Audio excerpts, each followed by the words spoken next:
So the big question that really piles into this Cambrian explosion is, was it actually an explosion of all these new body types? Or is it just that all these body types now had skeletons and shells, and suddenly their remains were more easily fossilized?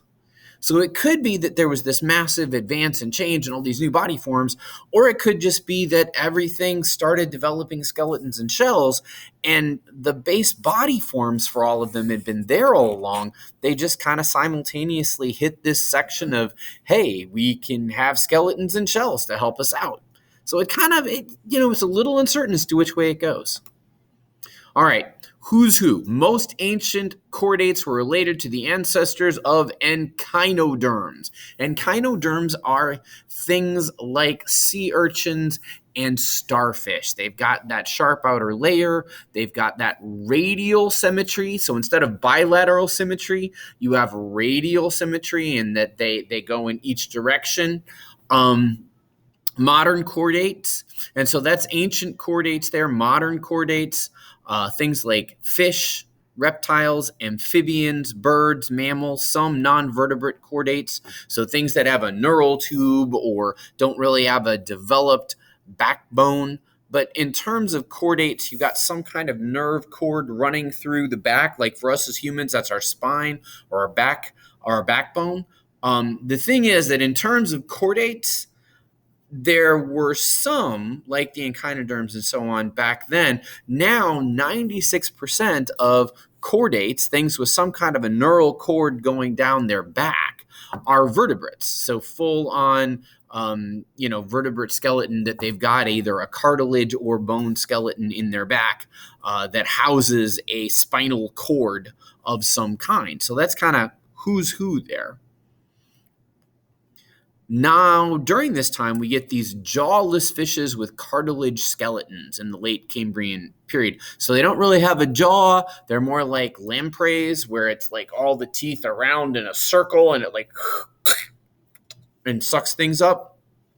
But jawless fishes, but they have skeletons of cartilage, a lot like modern day sharks have skeletons of cartilage. They develop over the Cambrian period to fish with jaws that, like we have, being able to go along and do baby shark and, chasing the swimmer, etc. They develop these fish. They become fish with jaws. Along with the jaws, we see beginning of the developing of paired fins. See, if you don't have a jaw and instead you just got like this circle with teeth at the front that then you doesn't matter what your orientation is in the water. You can be upside down, sideways, whatever, doesn't matter. But if you're a fish with a jaw, well, you want to be able to stay straight so that your jaw is properly aligned to go chomp after whatever that you're attacking, after whatever you're trying to eat. And so that when you turn, and you can turn and maneuver where your jawbone, where your jaw is going to be able to open so that you can get a hold of whatever it is that you're trying to chase. There's also in this the development from cartilage skeletons to bony skeletons. I mean, the thing about cartilage skeletons, they are flexible and they are shock absorbent, but they're not as strong as a bony skeleton and are not as able to do the things that a bony skeleton does. So we get this development into these fishes with jaws and paired fins to keep them steady in the water.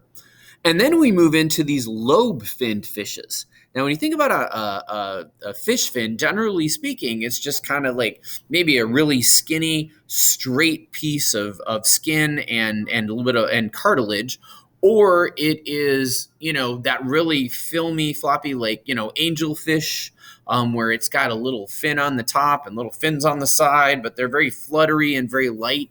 Lobe-finned fishes had like a forearm with some frill on the bottom for their fins.